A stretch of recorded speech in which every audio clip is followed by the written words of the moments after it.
Hey guys, it's Kyle with Aero Equipment here. I'm just gonna show you how the master lock system works on our 11-foot aluminum service bodies.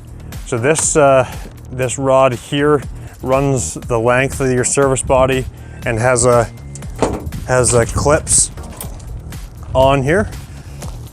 So when you move those up and down, it'll attach into the bracket on the inside of the door and completely seal it up. So you can shut that there, lock it in tight, and use a padlock to lock all your boxes on one side. Thanks for watching.